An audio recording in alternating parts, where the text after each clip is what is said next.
Hey guys, welcome to the Daily Word Bible Study, a plain and simple, book by book, chapter by chapter, and verse by verse study through the entire Bible. We are in Psalm 77, the Psalm 77. Again, these are songs, more explicitly Hebrew songs. In other words, a picture of a Hebrew melody tuned, but that's how they would sing it. Another thing is, too, as a reminder, there when they composed the songs, they often wrote with a story or message in mind, not necessarily how we compose songs. We kind of go by melodies, or hymns like that, but melody and then rhyme.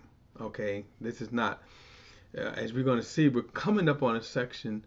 We kind of started book three. I'm sorry, last time. But as we move forward, there's going to be longer songs.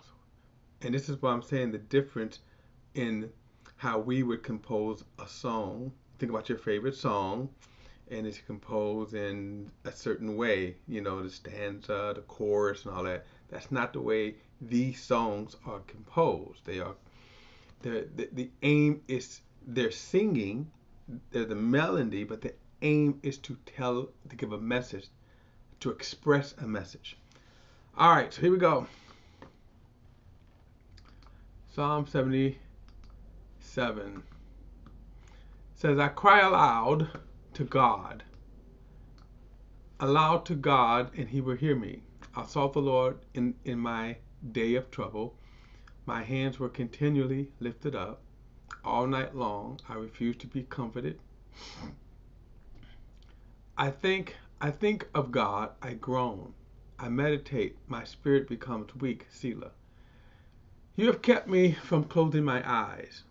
I am troubled and cannot speak. I consider days of old, years long past. At night I remember my music. I meditate in my heart, and my spirit ponders. I paused here because I was thinking about this verse 6. At night I remember my music. And I just, this is kind of interesting that kind of we have to even have a conversation like this, that excuse me, that there's a denomination that says that God doesn't want us to have musical instruments, and that's why I'm thinking about this. All right, verse 7: Will the Lord reject forever and never again show favor? Has his faithful love ceased forever? Is his promise at an end for all generations? Has God forgotten to be gracious? Has he in anger withheld his compassion? Selah. Now again, this is designed to, remember, this is designed to express, to express, um, um, it's expressing his emotion at the time. But he's also not considering, for example, why he's feeling this way. And it is because of the people's sin. um, so, all right. Verse 10.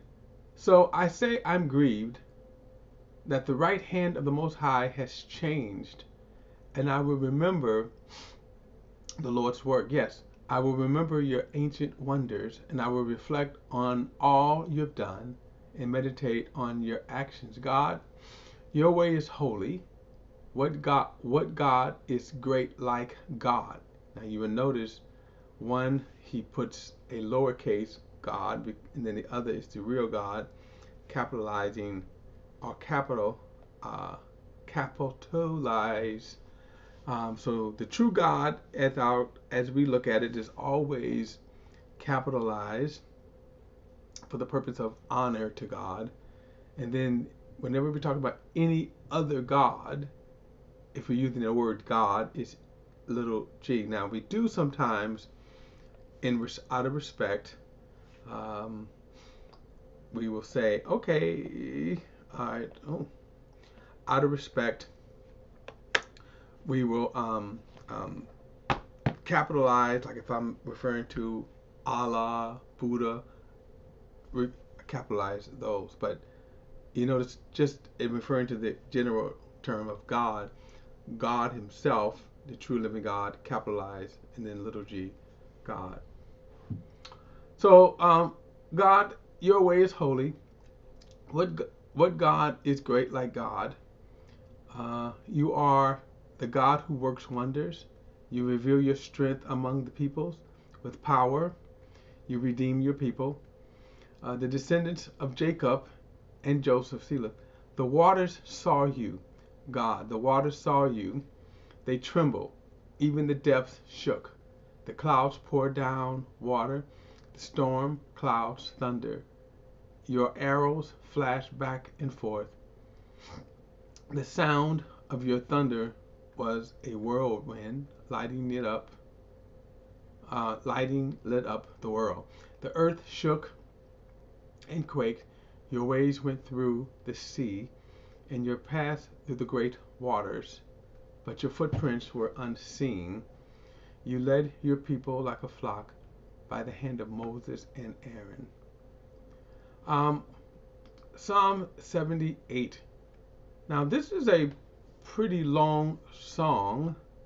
So I'm going to, because my computer is freezing up again, it's running slow. So I'm going to start reading it from my iPad. Psalm 78. Okay, all right. So this is Psalm 78. Like I say, this is a long song too. Okay, here we go. I always want to do that. Okay. Alrighty. My people, hear my instruction. Listen to what I say. I will declare wise sayings. I will speak mysteries from the past, things we have heard and known, and that our fathers have passed down to us. We must not hide them from our children, but must tell a future generation the praises of the Lord, His might, and His wonderful works He has performed. Now, this one of the most practical ways of producing godly generations, godly kids, is to tell them about God. As parents, we should be expressing them whether in church or at home. In our modern day, people think children's church replaces the need for you to share. The best way is always to be at home because they're home with you. Verse 5, He established a testimony in Jacob and set up a law in Israel, which He commanded our fathers to teach their children, so that a future generation, children yet to be born, might know that they were to rise and tell their children. Now, this certainly seems like this psalm is around Moses' time, because they talk like that too. That part of when it came out of slavery, that one of the things that was for sure that God kept telling them over and over in the law was to make sure that you tell this.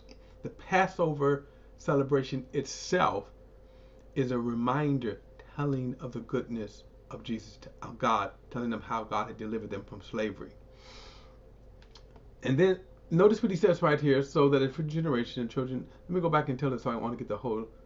I want to get this whole thing from verse 5, the whole context here.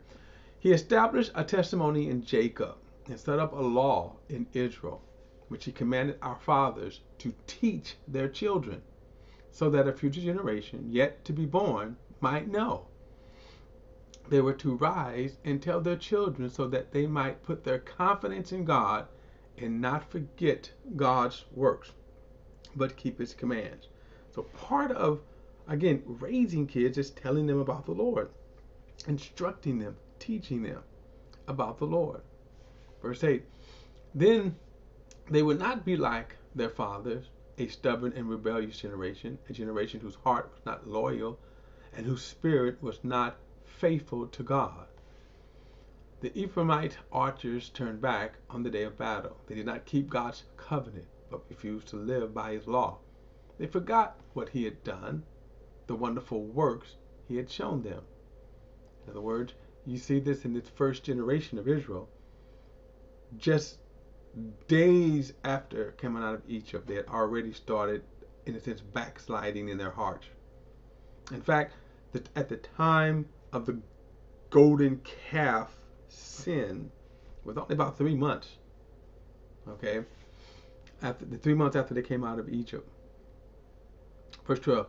He worked wonders in the sight of their fathers, in the land of Egypt, in the land of Zoan. He split the sea and brought them across, and water stood firm like a wall. He led them with a cloud by day and with a fiery light throughout the night. Now, notice he's now telling of these mighty works of God as he delivered them from Egypt. And notice he said he brought them across. So let me get this picture then of the Red Sea splitting and the waters being held by the power of God like a wall, and that they walked on dry ground. This was one of the great mighty miracles. And then he says he led them by a cloud by day and with a fiery light through night. So that this was the presence of God. An angel actually was in there generating a cloud by day, light at night. Verse 15, he split the rocks in the wilderness and gave them drink as abundant as the depths. He brought streams out of stones and made water flow like rivers. By the way, they also was kind of judged because sometimes they complained that they didn't have water. And God kept showing them these signs. But they continue, despite all of the signs, but they continue to sin against him, rebelling in the desert against the Most High. They deliberately tested God, demanding the food they crave. They spoke against God, saying, "Is God able to provide food in the wilderness?" Look, he struck the rock and water gushed out. Torrents overflowed. But can he also provide bread to furnish meat for his people? This is what the Israelites, that first generation, kept complaining, and they kept murmuring and complaining. Then it says, therefore the Lord heard and became furious. Then fire broke out against Jacob, and anger flared up against Israel, because they did not believe God or rely on his salvation.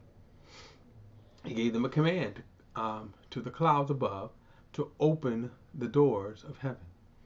He rained manna for them to eat. He gave them grain from heaven. People ate the bread of angels. Now, kind of interesting that he uses this phrase concerning the manna that God provided. It was like a sweet bread. But notice here he said it was the bread of angels. And there's a lot of thoughts right there that we could go into, like, I didn't know angels could eat. I guess we will know more when we get to heaven. Verse 25, the people ate the bread of angels. He sent them the abundant supply of food. He made the east wind blow in the sky, then drove the south wind by his might. He rained meat on them like dust, and winged birds like the sand of the seas. He made them fall in his camp, all around his tent. They ate and were completely satisfied, for he gave them what they craved. Kind of interesting that he used the term crave and not just hunger. He said, before they had satisfied their desire, while the food was still in their mouth, God's anger flared up against them, and he killed some of their best men. He struck down Israel's choice men. Now you can go back and you can read all of this doing in Exodus and Numbers. It even says that as they craved while the meat was seething in their teeth. Verse 32, despite all of this, they kept sinning, and they did not believe his wonderful works. Notice the phrase over and over again. They did not believe their works, wonderful works. He made their days end in futility and their years in sudden disaster. When he killed some of them, the rest began to seek him. They repented and searched for God. They remembered that God was their rock, the Most High God, their Redeemer. But they deceived him with their mouths. They lied to him with their tongues, and their hearts were insincere toward him, and they were unfaithful to his covenant. Yet he was compassionate. He atoned for their guilt and did not destroy them. He often turned his anger aside. He did not unleash all of his wrath He remembered that they were only flesh, a wind that passes and does not return. Now, this is some interesting stuff here. Notice this is because it's giving the kind of some insight of those first 40 years in the wilderness. Verse 40. How often they rebelled against him in the wilderness and grieved him in the desert. They constantly tested God and provoked the Holy One of Israel. They did not remember his power shown on the day he redeemed them from the foe, when he performed his miraculous signs in Egypt and his wonders in the regions of Zoan. He turned the rivers into blood, and they could not drink from their streams. He sent among them swarm of flies, which fed on them, and frogs, which devastated them. Now, you remember, I like these kind of retelling of the stories because we get a little more detail sometimes. Like, for example, notice the swarm of flies that fed on them. That's how bad these judgments were when God would, pour out these plagues on them. And he says, he sent among them swarms of flies, which fed on them, and frogs, which devastated them. He gave their crops to the caterpillar, and the fruit of their labor to the locust.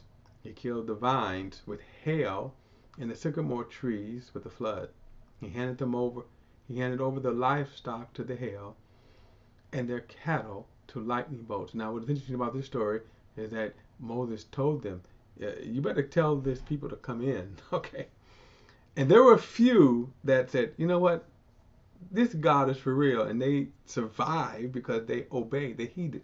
But now, a lot of the Egyptians, not only Pharaoh was stubborn, but also the people of Israel were stubborn. So he said, verse 49, he sent his burning anger against them, fire, indignation, calamity, a band of deadly messengers. He cleared a path for his anger. He did not spare them from death, but delivered their lives to the plague. He struck all of the firstborn of Egypt, the first progeny of the tents of Ham. So right here we kind of see that one of the descendants of Egypt were Ham.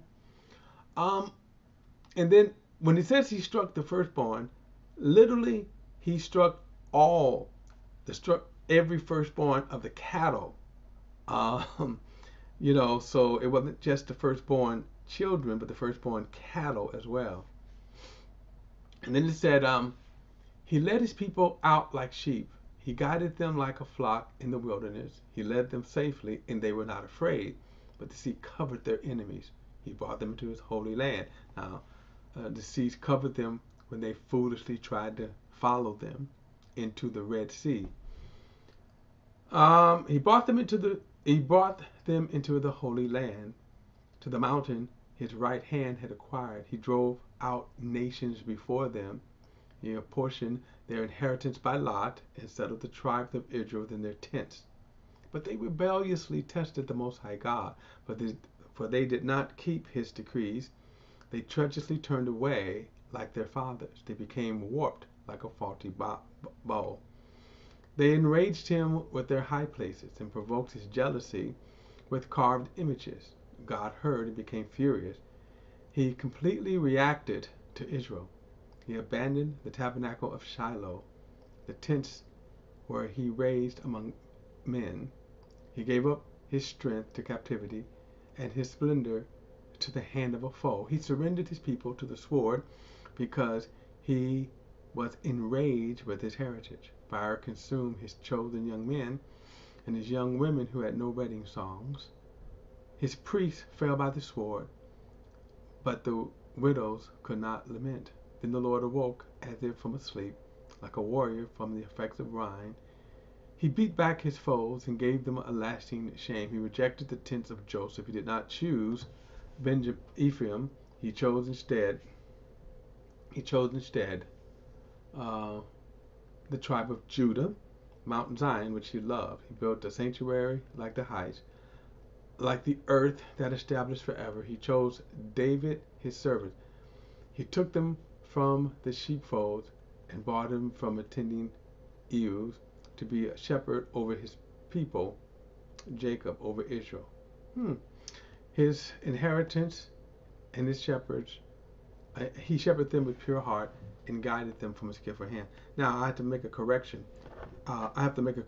Here. I thought this psalm was around the time of Moses, but as we can see, it's actually around David's time, possibly beyond David, maybe Solomon or one of them.